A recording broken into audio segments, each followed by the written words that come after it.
Venid y aclamad con alegría, con júbilo cantemos a la roca de la salvación. Lleguemos ante Él con alabanza,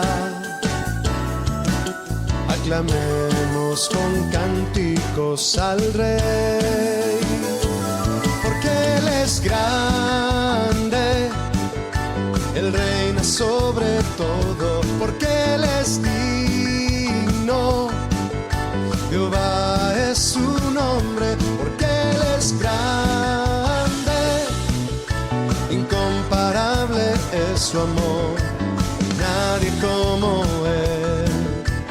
Grande es nuestro Rey, porque Él es grande, Él reina sobre todo, porque Él es digno, Jehová es su nombre, porque Él es grande, incomparable es su amor, nadie como Él.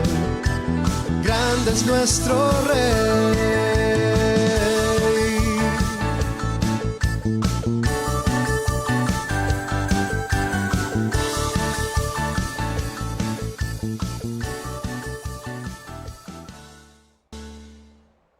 Pero el título de la enseñanza es Confiemos en Dios.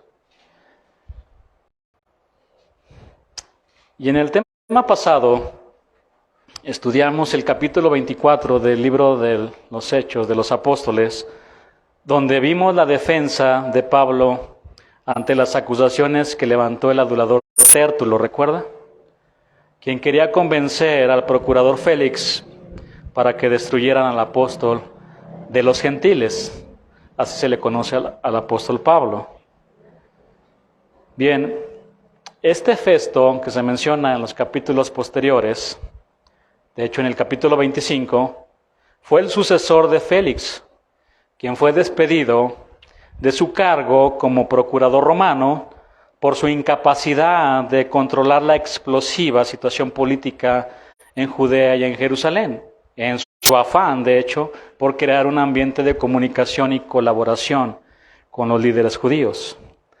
Bueno, Festo viajó a Jerusalén solo 3 días después de llegar a Judea desde Roma. No vaya conmigo, pero Hechos 25, 2-3 relata que los judíos acusaron a Pablo ante Festo, insistiendo que lo trasladaran a Jerusalén. Y el plan de los judíos era matarlo en el camino. Festo respondió invitándolos a presentar sus acusaciones en Cesarea, donde Pablo estaba encarcelado. En Hechos 25:6 destaca que Festo viajó a Cesarea después de un tiempo corto y convocó un proceso en el caso de Pablo. Aunque el versículo 7 no dice cuáles fueron las acusaciones de los judíos contra Pablo, podemos inferir que fueron semejantes a las anteriores acusaciones que presentaron ante Félix. ¿Cuáles eran estas acusaciones? Bueno, lo acusaron de ser un sedicioso y de profanar el templo principalmente. Pablo en su defensa dijo, ni contra la ley de los judíos, ni contra el templo, ni contra César he pecado en nada. Eso es lo que dice Hechos 25:8. Festo, igual que su precursor, quiso agradar a los judíos, sugiriendo que Pablo fuera a Jerusalén para ser juzgado allá. Sabiendo que los judíos trataron de matarlo antes, como también ya lo vimos, y probablemente consciente de que eran lo mismo, Pablo rehusó y apeló a César. Esto efectivamente garantizó que tendría que viajar a Roma para comparecer ante el emperador. Hechos 25:13-14 narra que Herodes Agripa II visitó a Festo para saludarlo. Este hombre era bisnieto de Herodes el Grande, el que fue el rey de Judea en el tiempo en que Jesús nació. Durante su visita, Festo le habló acerca del caso de Pablo y le comentó que ningún cargo presentaron de los que él sospechaba, sino que tenían contra Pablo ciertas cuestiones acerca de su religión y de un cierto Jesús ya muerto, el cual Pablo afirmaba que estaba vivo. Por lo cual el rey Agripa expresó su gran deseo de oír también a Pablo. Hechos 25:23 declara que Agripa y su esposa entraron en el recinto en una forma que expresaba su importancia, acompañados por oficiales de alto rango de la ciudad de Cesarea. En su presentación del caso, Festo le dijo a Agripa que ninguna cosa digna de muerte había hecho Pablo, y debido a que él mismo apeló a César, por lo cual él determinó enviarlo a Roma. Y debido a que Festo no sabía qué escribir como resumen del caso, Agripa invitó a Pablo a presentar su defensa. La defensa de Pablo era realmente otra gran oportunidad para presentar el Evangelio a personas de alto rango del gobierno romano. ¿Hasta dónde lo llevó el Señor? A presentarse delante de los gobernadores y predicarles el Evangelio. El futuro de Pablo no sería afectado por lo que le dijera a Agripa, puesto que ya había apelado a César. Sin embargo, como era costumbre de Pablo, aprovechó la oportunidad para predicarles a Agripa y a los que estaban presentes con él. Haciendo un gesto con la mano, el apóstol empezó reconociendo que Agripa estaba informado acerca de los asuntos de los judíos. Luego resumió su propia historia pasada como fariseo, y eso lo podemos ver en Hechos 26. En los versículos 26, el capítulo 26, de los versículos 6 al 8, Pablo explica que los judíos lo acusaban por la esperanza de la promesa que hizo Dios a nuestros padres, y explica en el versículo 8 que esa esperanza tenía que ver con la resurrección de Jesús. En Hechos 26, 9 al 18, Pablo describe su conversión por tercera vez en este mismo libro. La diferencia principal de esta narración yace en los últimos versículos con los que Pablo relató las palabras de Jesús, que dicen así: pero levántate y ponte sobre tus pies, porque para esto he aparecido a ti, para ponerte por ministro y testigo de las cosas que has visto y de aquellas en que me apareceré a ti, librándote de tu pueblo y de los gentiles a quienes ahora te envío, para que abra sus ojos, para que se conviertan de las tinieblas a la luz y de la potestad de Satanás a Dios, para que reciban por la fe que es en mí perdón de pecados y herencia entre los santificados.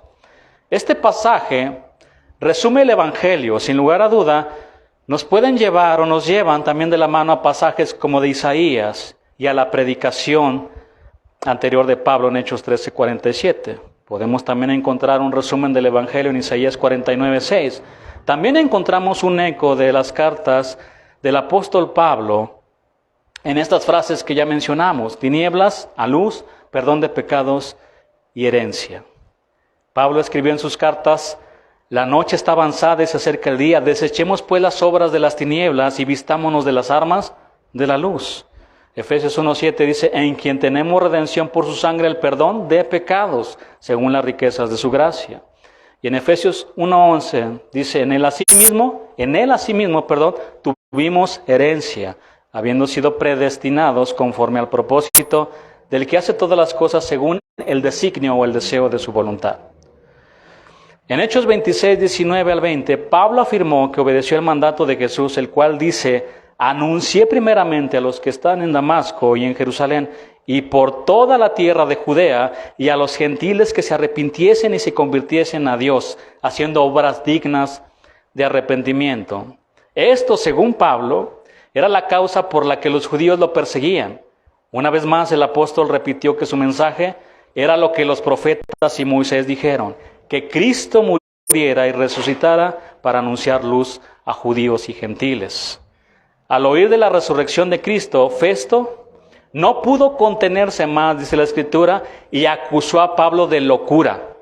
Pablo, estás completamente loco. Hermanos, de Noé pensaron lo mismo cuando construía el arca y les anunciaba el juicio. A Jesús le dijeron: demonio tienes y estás fuera de sí, es decir, también estás loco.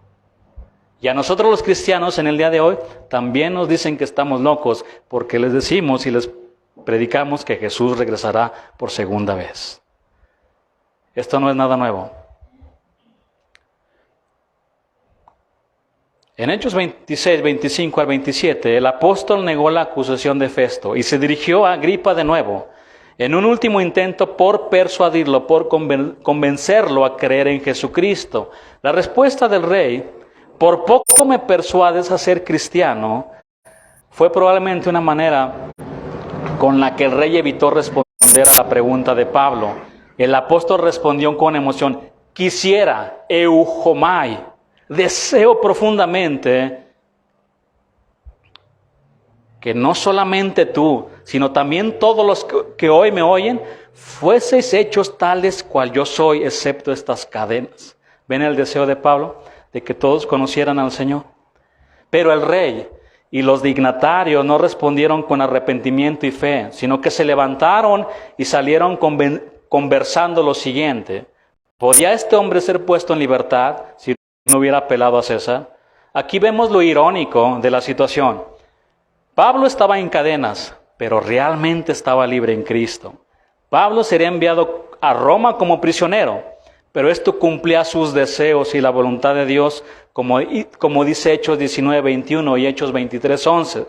Después que haya estado ahí, me será necesario ver también a Roma. Ten ánimo, Pablo, pues como has testificado de mí en Jerusalén, así es necesario que testifiques también en Roma. Vean la ironía. El rey Agripa y los que con él estaban parecían libres, pero en realidad eran esclavos de la incredulidad y del pecado. Festo, porque en lugar de hacer justicia con Pablo, sirvió a su propio interés agradando a los judíos. Agripa, porque estaba casado ilegalmente con una mujer que le había robado a otro rey. Ellos, a pesar de su gran necesidad, negaron escoger el camino que les hubiera podido llevar a la luz y a la libertad. Muchos se preguntan, ¿por qué Lucas dedica 2 capítulos del viaje de Pablo de Cesarea a Roma, cuando solamente menciona en forma breve y sin detalles otros viajes en este libro? Una posible respuesta es que Lucas estaba presente en este viaje, pero otra muy probable tiene que ver con el tema general del libro de Hechos, un relato de los hechos de Jesús por medio del Espíritu Santo actuando a través de sus discípulos. Recuerde que al comienzo del libro, Jesús mandó a sus discípulos que fueran sus testigos hasta lo último de la tierra. Y con el desarrollo de la historia, en Hechos 1:21, el Evangelio llegó a diversos lugares y numerosas personas durante 30 años. Era la voluntad del Señor que su testigo Pablo testificara ante el emperador de Roma, como ya lo vimos en las Escrituras. Toda la furia de los líderes judíos no pudo frustrar este plan divino. Ellos lograron la crucifixión del Señor Jesús porque ese era el plan de Dios. Pero no estaba en el plan del Señor que Pablo muriera en ese momento, ya que el Señor tenía otro plan para él. La narración del viaje de Cesarea a Roma muestra que aún la furia de una tempestad, aún el plan de los marineros para abandonar el barco, aún el plan de los soldados para matar a los presos, aún una serpiente venenosa, no pudieron frustrar el propósito y el plan del Señor para su testigo Pablo. Todos estos detalles sirven para establecer que nada ni nadie puede prevalecer ante la soberanía y el absoluto poder del Señor Jesucristo. Dios dice en el libro de Isaías 48:13, lo que hago yo, ¿quién lo estorbará? Amén. ¿Quién? Nadie, mis hermanos. Hechos 27:25, vaya conmigo.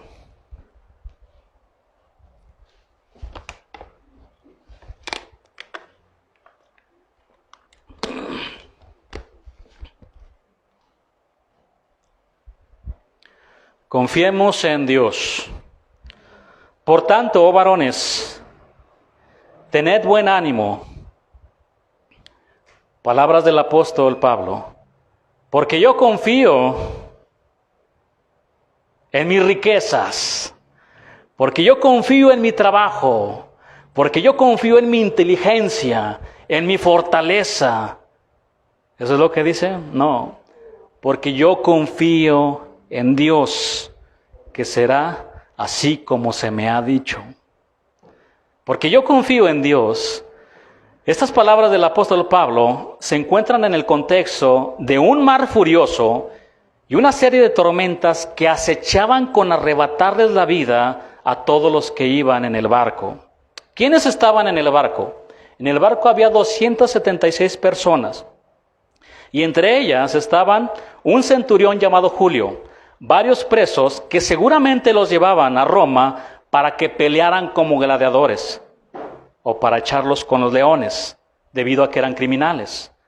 Pero bueno, ahí también se encontraba el médico Lucas, quien escribió el libro de Hechos, Aristarco, macedonio de Tesalónica, y Pablo.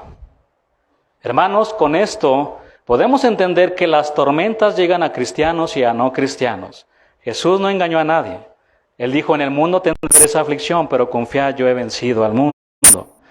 Ahora vamos a ver algunos versículos para darnos una idea de lo que estaban enfrentando en el mar estos hombres que casi pierden la vida.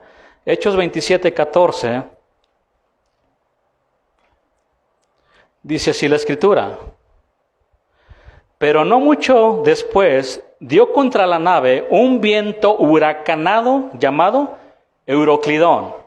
Esta palabra es una palabra híbrida.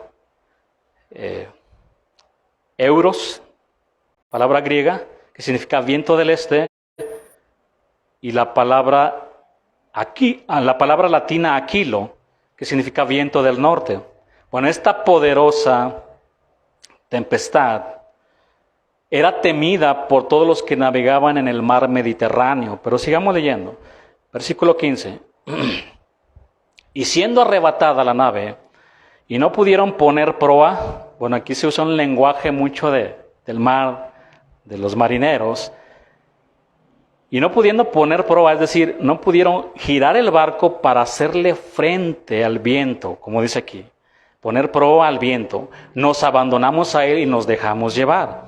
Pero siendo combatidos por una furiosa tempestad, al siguiente día empezaron a alijar. ¿Qué significa esto de alijar? Echar la carga por la borda, echar al mar todo lo que se podía para reducir el peso, porque ya estaba entrando agua. Versículo 19. Y al tercer día, con nuestras propias manos arrojamos los aparejos, el mobiliario de la nave. Aquí vemos a estos hombres amarrando el barco con lazos y echaron una parte de la carga y los implementos al mar para tratar de sobrevivir. Pocas veces se ha descrito tan vívidamente los apuros y angustias de la tripulación y pasajeros de un barco que peligra por la furia de una tempestad, como Lucas aquí lo está describiendo en estos versículos. Todos participaron en una lucha titánica para salvar a la nave y con ella sus vidas. Versículo 20. Y no apareciendo ni sol ni estrellas, ¿por cuántos días? Imaginen la escena en el mar, con la tempestad.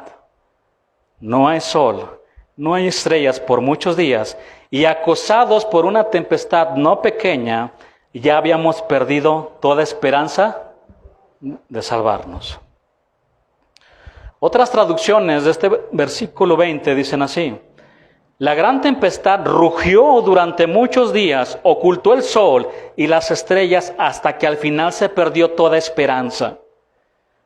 Como pasaron muchos días sin que aparecieran ni el sol ni las estrellas y la tempestad seguía creciendo, perdimos al fin toda esperanza de salvarnos. Los negros nubarrones que se cernían sobre el barco ocultaban el sol y las estrellas, lo que impedía toda orientación y aumentaba la impresión de estar perdidos en el caos de las aguas. Los oficiales, tripulación y viajeros, zarandeados por la tempestad, mareados, muchos de ellos sin duda, debilitados además por falta de comida, iban perdiendo toda esperanza. En ese momento, Pablo, el siervo de Dios, el ministro de Dios, guiado por el Espíritu de Dios, como un pastor que dirige a sus ovejas, así dirige a 275 personas sumidas en el desaliento y a la desesperación. Hermanos, el testimonio del cristiano no se limita a cultos y reuniones, sino que es algo que debe revelarse como oro puro en el crisol de los accidentes de la vida. ya que si ha echado la mano de fe sobre las verdades que profesa, no será la víctima de las circunstancias, sino que vivirá por encima de ellas, en la presencia de Dios. Y eso es lo que está manifestando aquí el apóstol Pablo. Pero síganme en el versículo 21. Entonces Pablo, como hacía ya mucho que no comíamos, puesto en pie en medio de ellos, dijo: habría sido por cierto conveniente, oh varones, haberme oído y no zarpar de Creta, tan solo para recibir este perjuicio y pérdida. Pero vayamos al versículo 22. Pero ahora os exhorto a tener buen ánimo, pues no habrá ninguna pérdida de vida entre vosotros, sino solamente de la nave. Porque esta noche ha estado conmigo el ángel del Dios de quien soy y a quien sirvo. Él sabía a quién le pertenecía, a Dios, y a quién servía. Y aquí me quiero detener un poquito de este hombre que sirvió a Dios desde que se convirtió, desde que se encontró con el Señor en el camino a Damasco. Su vida fue una vida entregada, una vida de servicio a Dios y a la iglesia. Y hermanos, déjenme decirle algo: solo tenemos una vida para servir a Dios. No la tire a la basura, por favor. Solo hay una vida. Solo hay una vida. Y Pablo le entregó su vida al Señor. Siempre lo repito, no me voy a cansar de mencionarlo. A lo más que podemos aspirar en este mundo es servir a Él. Al Rey de Reyes y Señor de Señores. Es a lo más que podemos aspirar. Así que cuando usted sirva en su casa, en el trabajo, en la iglesia, como le decía una hermana, si usted va a limpiar esa silla, déjala tan brillante como si el día de mañana fuera a sentarse el Señor Jesús ahí. Mi Señor Jesús se va a sentar ahí. Está brillando. Me costó, sudé. Di mis fuerzas, mi amor. Hágalo para el Señor, no para agradar al pastor ni para agradar al hombre. Pablo era un siervo de Dios. El ángel del Dios de quien soy y a quien sirvo, se le apareció a Pablo diciendo en el versículo 24: Pablo, no temas, es necesario que comparezcas ante César, y aquí Dios te ha concedido todos los que navegan contigo. Era una palabra para Pablo, una palabra de Dios. Por tanto, varones, dice en el versículo 25, tened buen ánimo, porque yo confío en Dios que será así como se me ha dicho. Porque yo confío. Esta palabra confío, pisteuo, es la palabra griega. Y tiene dos significados. Esta palabra confiar, confianza. Uno es tener confianza en Dios para salvación. Y el otro es confianza en Dios en medio de las pruebas y adversidades, como lo estamos viendo aquí, con esto que está enfrentando el apóstol Pablo. Quiero hacerle una pregunta aquí, mi hermano. ¿Usted confía en Dios? Confiar en Dios es una frase corta y que se pronuncia en menos de 5 segundos. Pero en el momento de que somos zarandeados por los euroclidones, hacemos de todo menos confiar en el Señor. Pablo creyó y confió en la palabra que le dio el Señor. No temas, es necesario que comparezcas ante César. Y aquí Dios te ha concedido todos los que navegan contigo. Pablo, esta gran tormenta, este gran problema, esta gran adversidad, es como una gotita que se agita delante de Dios. No temas. Dios ha determinado que no morirás, ni los que están contigo. Versículo 34. Por tanto, os ruego que comáis por vuestra salud, les dijo el apóstol Pablo, pues ni aun un cabello de la cabeza de ninguno de vosotros perecerá. Y habiendo dicho esto, tomó el pan y dio gracias a Dios en presencia de todos, y partiéndolo comenzó a comer. Entonces, teniendo ya mejor ánimo, comieron también. Y éramos todas las personas en la nave 276, y ya satisfechos aligeraron la nave echando el trigo al mar. Cuando se hizo de día, no reconocían la tierra, pero veían una ensenada que tenía playa, en la cual acordaron varar, si pudiesen, la nave. Cortando pues las anclas, las dejaron en el mar, largando también las amarras del timón, e izada al viento la vela de proa, enfilaron hacia la playa. Pero dando en un lugar de 2 aguas, hicieron encallar la nave, y la proa, hincada, quedó inmóvil, y la popa se abría con la violencia del mar.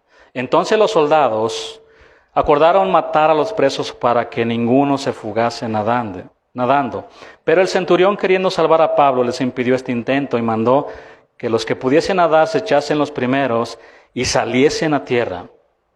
Y los demás parten tablas, parten cosas de la nave.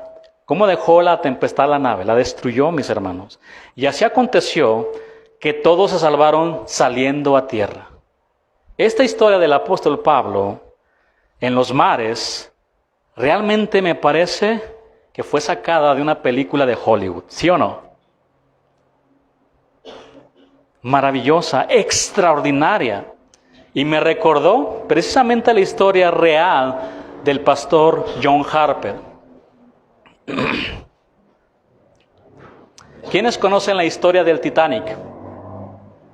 A ver, levanten su mano. ¿Quién no ha visto la película del Titanic? Sobre todo las mujeres por el romanticismo al final, ¿no?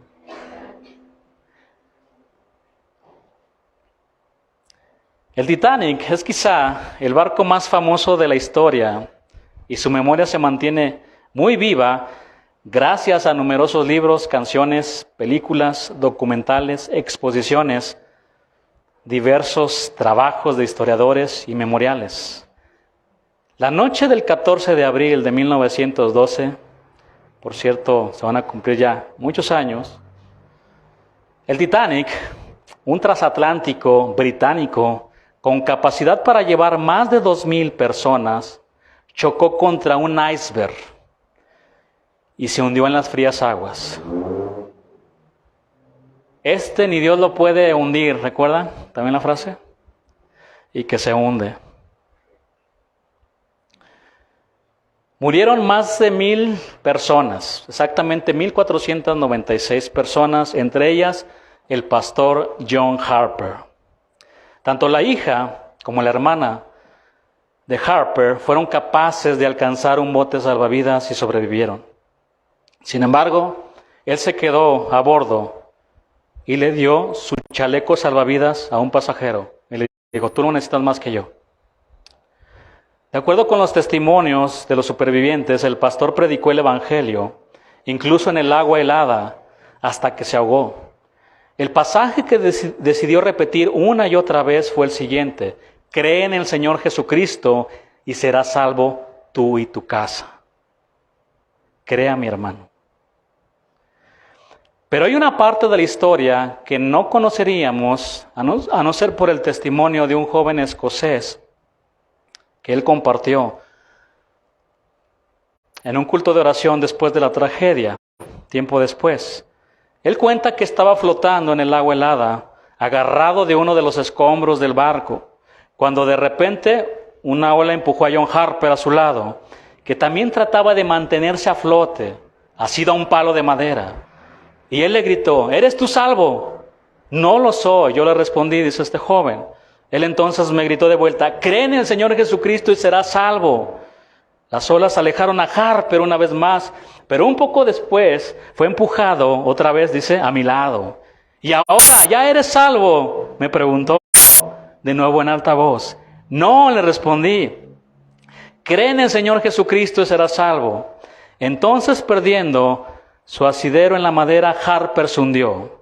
Y ahí, solo en la noche y con 2 millas de agua bajo mis pies, Dice este joven, confié en Cristo como mi Salvador. Él dice, yo soy el último convertido de John Harper, declaró este joven escocés. Hasta el último suspiro de su vida, este hombre, Harper, fue dominado por la pasión de compartir con otros el mensaje del Evangelio. Y estando a punto de morir ahogado, fue el instrumento que Dios usó para que este joven pusiera su confianza en Cristo para ser salvo. ¿Qué historias? Esas no se cuentan. Al igual que Harper, el apóstol Pablo era un hombre apasionado por predicar el Evangelio y por esta causa pasó por muchas pruebas, adversidades y tribulaciones. Sin embargo, su confianza en Dios permaneció intacta hasta el final.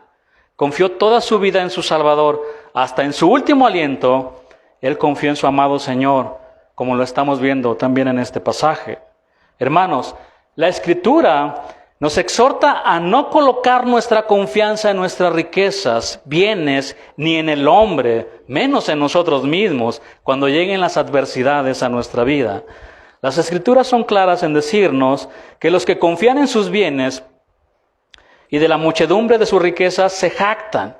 Ninguno de ellos podrá en manera alguna redimir al hermano ni dar a Dios su rescate. No confíes en los príncipes ni en el Hijo de Hombre, porque no hay en él salvación. También declaran las Escrituras. Hermano, créame algo. Cuando estemos en medio de los euroclidones, donde no vemos la luz del sol ni las estrellas, y todo a nuestro alrededor está oscuro, nuestro dinero, nuestros bienes, el gobierno, nuestras fuerzas y nuestra inteligencia no podrán hacer absolutamente nada para ayudarnos. ¿Lo cree? Así que dejemos de poner nuestra confianza en todo eso y confiemos en Dios. Mi hermano, en una gran necesidad económica, confía en Dios. Confía en el Señor. Y como les he mencionado, recuerde que sin fe no hay café y sin rodillas no hay tortillas. Tenga fe en el Señor. En medio de las enfermedades o de una situación apremiante, confiemos en el Señor de todo nuestro corazón. Hermanos, sabía que la fe en Dios, nuestra confianza en el Señor, saca bálsamo de los venenos, palacios de ruinas, salvación de pérdidas humanas y victoria de la derrota. En la Biblia encontramos ejemplos de hombres y mujeres que confiaron en el Señor cuando estaban enfrentando situaciones muy apremiantes como la que estamos describiendo aquí en el libro de Hechos. ¿Quién recuerda o quién ha leído la historia de la viuda de Sarepta? Esta mujer junto con su hijo estuvieron a punto de morir porque se les había agotado el alimento. El segundo libro de Reyes narra que Dios mandó a Elías con esta mujer para que lo alimentara. Y en su encuentro, este profeta, un verdadero profeta, le pidió agua. Y cuando ella iba por agua, la Escritura dice que también le pidió pan. Vaya conmigo para leer algunos versículos rápidamente. Primera de Reyes 17, 12 en adelante.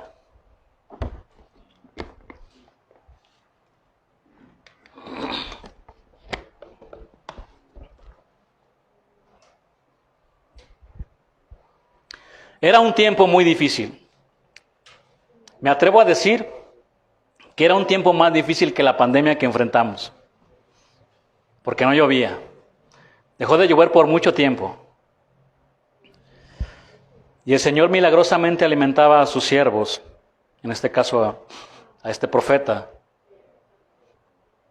Y primero le mandó unos cuervos para alimentarlo. Y ahora le dice, busca a esta viuda, ella te va a alimentar. Y de aquí, hermano, algunos pastores pueden torcer el significado de esto. Ahí dice, tráeme primero a mí, quiero comer. Tráeme tus ofrendas, tráeme tu casa. Aquí dice. No, ahí está hablando de comida, de alimento, para vivir.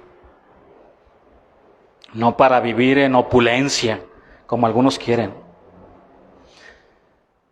Primera de Reyes 17:12, pero ella respondió, le juro por el Señor, la voy a leer en la Nueva Traducción Viviente. Le juro por el Señor su Dios que no tengo ni un pedazo de pan en la casa, solo me queda un puñado de harina en el frasco y un poquito de aceite en el fondo del jarro. Estaba juntando algo de leña para preparar una última comida. Después mi hijo y yo vamos a morir. Ya no hay más. Ya no tenemos para comer. Entonces Elías le dijo, no tengas miedo. Sigue adelante y haz exactamente lo que acabas de decir. Pero primero cocina un poco de pan para mí. Luego con lo que te sobre prepara la comida para ti y tu hijo. Era una cuestión de fe, mi hermano. Estaba probando su fe. ¿Cómo se lo voy a dar a él? Se lo daría a mi hijo, se va a morir mi hijo. Estaba probando su fe, su confianza. Versículo 14. Pues el Señor, Dios de Israel, dice, siempre habrá harina y aceite de oliva en tus recipientes hasta que el Señor mande lluvia y vuelvan a crecer los cultivos. Es una palabra de Dios. Cree en esa palabra que el Señor te está dando. Confía en Dios. ¿Se acuerdan de la palabra que Dios le dijo a Pablo? No temas, es necesario que comparezcas ante César. Y aquí Dios te ha concedido todos los que navegan contigo. Lo mismo, digamos en paralelo. Versículo 15, Primera de Reyes 17:15. Así que ella hizo lo que Elías le dijo, y ella, su familia y Elías comieron, ¿cuánto? Muchos días, mi hermano. Muchos días. Esta mujer mostró su confianza, creyendo la palabra que le dio el profeta, y fue obediente, y Dios milagrosamente la sustentó por muchos días. Versículo 16. Siempre había suficiente harina y aceite de oliva en los recipientes, tal como el Señor lo había prometido, y por medio de Elías. Pregunta, mi hermano, ¿qué hubiera pasado si esta mujer no hubiera creído en la palabra? ¿Qué hubiera pasado si ella se hubiera guardado eso para ella y para su hijo y no lo hubiera dado al profeta? No estaríamos contando esta historia, ¿verdad? O una historia diferente. Pero aquí no termina todo. Otra tormenta llegó y azotó la vida de esta mujer. Su hijo enfermó y murió. Leamos el 17 en adelante. Tiempo después, el hijo de la mujer se enfermó y cada día empeoraba y finalmente murió. Es desgarrador ver la imagen de una mujer que ama a su hijo. ¿Cómo se sienten, mamás? Cuando tienen a su hijo ahí y no tienen dinero para llevarlo al médico. Su hijo está en temperatura, está con una infección, no saben qué hacer. Y dice que empeoraba. ¿Cómo se sienten cuando ustedes quisieran estar en el lugar de su hijo, sí o no? No, me siento tan mal. De ver a mi hijo así, no tengo para llevarlo al médico, no tengo. Y se las ingenian para hacer remedios, ¿verdad? Les ponen tomates asados en el cuello, salen en los pies, se van a bailar a Chalma y no sé qué más. Pero es desgarrador. Vean la escena de esta mujer al ver a su hijo enfermo. Cada día empeoraba y finalmente murió. Entonces ella le dijo a Elías, ay hombre de Dios, ¿qué me ha hecho usted? ¿Ha venido aquí para señalarme mis pecados y matar a mi hijo? Pero Elías contestó, dame a tu hijo. Entonces tomó el cuerpo del niño de los brazos de la madre, lo cargó por las escaleras hasta la habitación donde él estaba alojado y lo puso sobre la cama.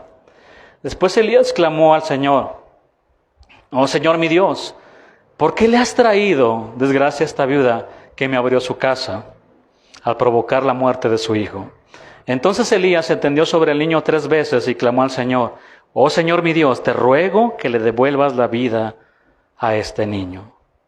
El Señor oyó la oración de Elías y la vida volvió al niño y revivió. Mi hermano, confiemos en Dios en todo tiempo, en medio de la escasez económica, de alimento, en medio de la enfermedad, confiemos en Dios. En la palabra de Dios tenemos más ejemplos. ¿Qué decir de José el soñador, que pasó por muchas adversidades, pero la Biblia dice claramente que Jehová estaba con José? Daniel, por causa de su fe, fue lanzado al foso de los leones. La Escritura dice que sellaron la puerta del foso con una piedra, por lo cual resultaba imposible que él saliera con vida. Pero este hombre, este joven que oraba 3 veces, confiaba plenamente en su Dios. Y su Dios no lo dejó, no lo abandonó. Le mandó a un ángel que tapó la boca de los leones, como lo podemos leer en Daniel 6:23, que dice así: y fue Daniel sacado del foso y ninguna lesión se halló en él. ¿Por qué? ¿Qué dice su Biblia? Daniel 6:23, ¿qué dice?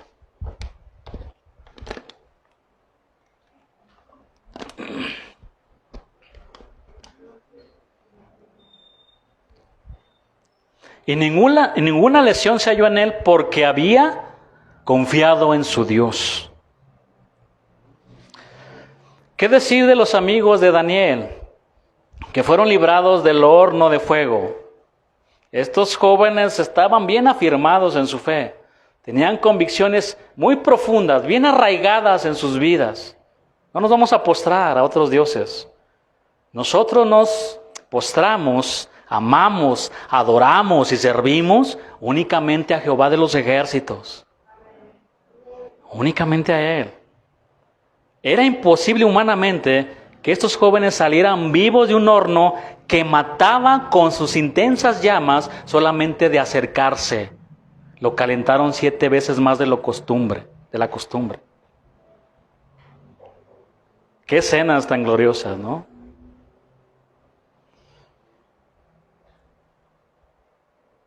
Pero estos jóvenes confiaban en su Dios. Pero pastor, tengo 17 años. Me quiero casar, pastor. Quiero hacer muchas cosas y muchos planes tengo para mi vida. Miren estos jóvenes. No nos importa. Mándenos al fuego. He aquí nuestro Dios, a quien servimos, puede librarnos del horno de fuego ardiendo, y de tu mano, oh rey, nos librará. Y si no, oh rey, y si no, sepas, oh rey, que no serviremos a tus dioses, ni tampoco adoraremos la estatua que has levantado. Y así podemos seguir por todas las páginas de la Biblia y encontraremos más ejemplos de hombres y mujeres que confiaron en Dios en el momento en que llegaron los euroclidones a sus vidas. Hermanos, el apóstol Pablo fue un hombre que confió plenamente en su Señor, aún en medio de todas las tribulaciones, de los vientos huracanados.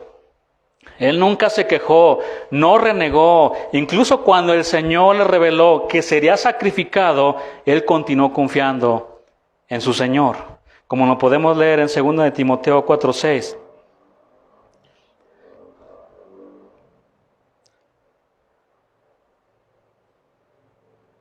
Le dijo a su amado Timoteo, él ya se estaba despidiendo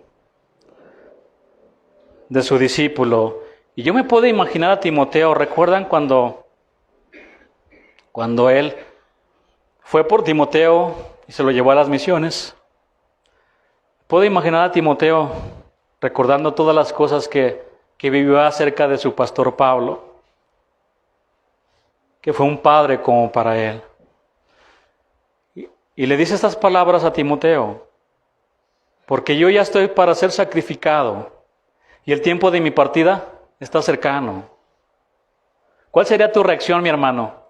Que Dios te mostrara que mañana vas a morir. A Pablo le mostró eso. Y vean las palabras. He peleado la buena batalla. Timoteo, he peleado. Y sí, me apedrearon, casi me matan, Timoteo. Tú lo sabes también. Conoces mi vida, Timoteo. He peleado. No me he acobardado, Timoteo. Me he afirmado como un buen soldado de Jesús. He acabado la carrera. He guardado la fe. Ya falta poco para que yo muera, y mi muerte será mi ofrenda a Dios.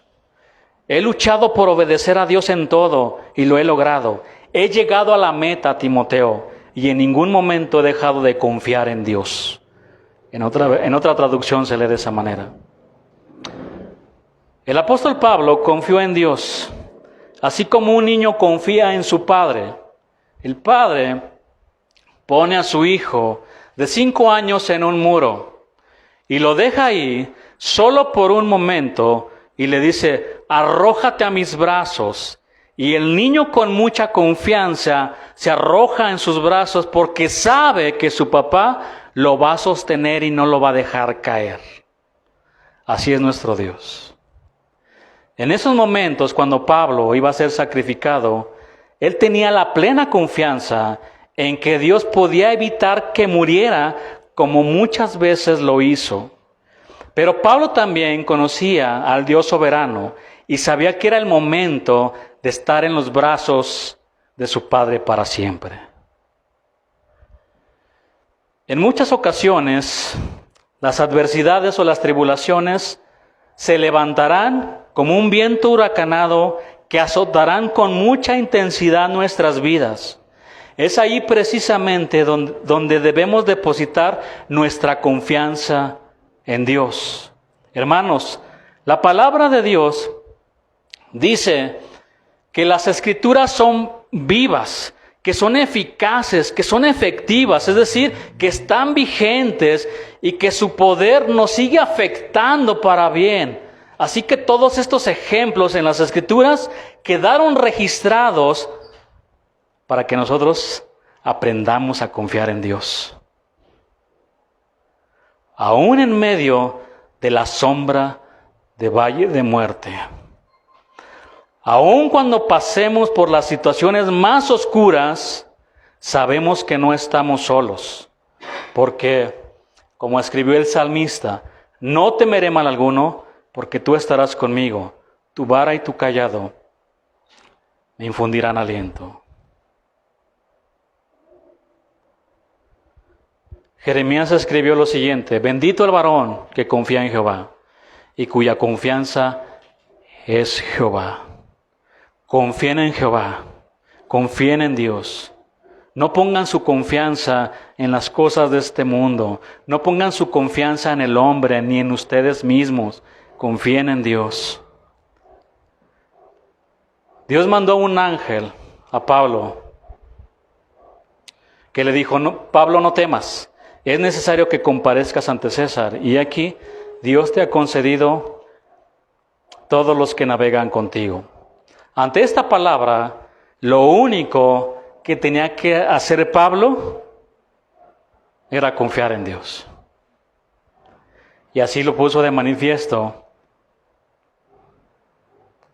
cuando él se puso delante de todos en la situación más crítica, se levantó, Dios le dio una palabra y él empezó a confiar en Dios y le dijo, por tanto, varones, tened buen ánimo, porque yo confío en Dios, que será así como se me ha dicho. Él me ha dado una promesa, yo tengo que ir a testificar a Roma y Dios va a cumplir su promesa, porque Él no es un hombre para que mienta, como nosotros mentimos, ni hijo de hombre para que se arrepienta. Ante esta palabra, lo único que tenía que hacer Pablo era confiar en Dios. Y nadie perdió la vida, como dice Hechos 27:44.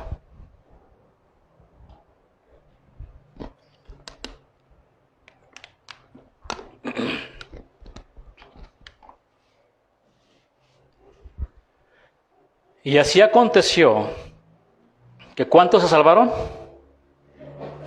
235, 200, todos mis hermanos. Era la promesa del Señor. Nadie se va a perder, Pablo, solamente la nave se va a destruir. Todos van a vivir. Confía solamente en mí, Pablo. Y qué difícil es confiar en Dios, ¿no? En medio de la tormenta. No habían comido, estaban muy débiles, estaban temerosos, pero ellos confiaron. Sobre todo Pablo. Y se pueden imaginar al médico Lucas con él, porque estaba ahí con él, el médico Lucas. Pablo, nos vamos a morir todos aquí. No, el Señor me ha dicho que no va a pasar eso, que nadie va a perder la vida. Hermano, qué importante es confiar en Dios, qué importante es depositar toda nuestra confianza en Él, toda. No el 99.9%, no, el 100%, depositar toda nuestra confianza en Él. Cerrar nuestros ojos y decirle, Señor, yo confío en ti, mi Señor, yo confío en ti. Ante esta situación que tengo, yo confío plenamente en ti. Deposito toda mi confianza en ti, Señor. Únicamente en ti.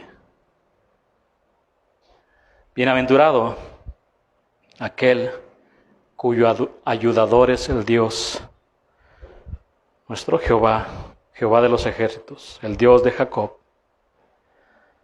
Hemos terminado, hermano. Vamos a darle gracias al Señor. Venid y aclamad con alegría,